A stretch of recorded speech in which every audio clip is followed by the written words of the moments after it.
திண்டுக்கல் கிழக்கு மாவட்டம் சார்பாக திமுக அரசின் 4ஆம் ஆண்டு சாதனை விளக்க பொதுக்கூட்டம் பாறைப்பட்டி ஆத்தூர் மேற்கு ஒன்றியத்தில் நடைபெற்றது.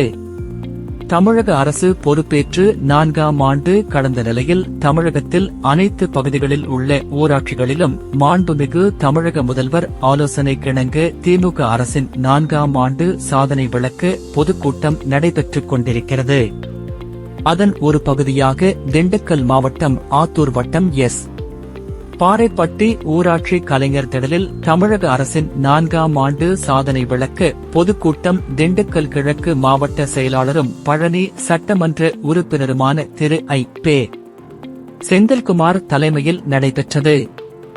இக்கூட்டத்தில் கலந்து கொள்ள வந்த கழக உறவுகள் அனைவரையும் ஆத்தூர் மேற்கு ஒன்றிய செயலாளர் திரு ராமன் அவர்கள் வரவேற்றார்.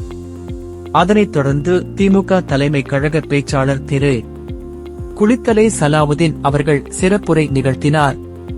முன்னதாக இக்கூட்டத்திற்கு தலைமை தாங்கி எழுச்சி உரை ஆற்ற வந்த தமிழக ஊரக வளர்ச்சித்துறை அமைச்சரும் கழக துணை பொதுச் செயலாளருமான திரு பெரியசாமி அவர்களை கழக நிர்வாகிகள் சார்பாக வான வேடிக்கையுடன் வரவேற்புரை நிகழ்த்தி பொன்னாடை போர்த்தி கௌரவித்தனர். இன்னைக்கு மற்ற இது வரைக்கும் அதுல பெண்களுக்கு எல்லாத்துக்குமே பெண்களுக்கு தான் நம்ம பிள்ளைய வீட்டில் பொம்பளை பிள்ளைய வந்துட்டா இப்போ காலேஜ் போச்சுன்னா மாதம் 1000 எது புதுமை பெண் திட்டம் நாங்கள்லாம் தலைவர் சொன்ன உடனே ஒரு வீட்டில் 2 பையன் இருக்கான், அவன் காலேஜுக்கு போகிறான் அப்படின்னா சரி அவங்களுக்கு கொடுப்பாங்க. இப்போ பையங்களுக்கும் மாதம் 1000 ரூபாய் கொடுக்குற ஆட்சி தலைவர்கள் அரசு தொகை. இப்படி எந்த திட்டமாக இருந்தாலும் அதை மக்களிடத்திலே கொண்டு போய் சேர்க்க வேண்டும் என்பது உறுதியாக இருக்கிறோம். இப்போ கூட நான் இதை நாங்களாகவே நினைத்தோம்.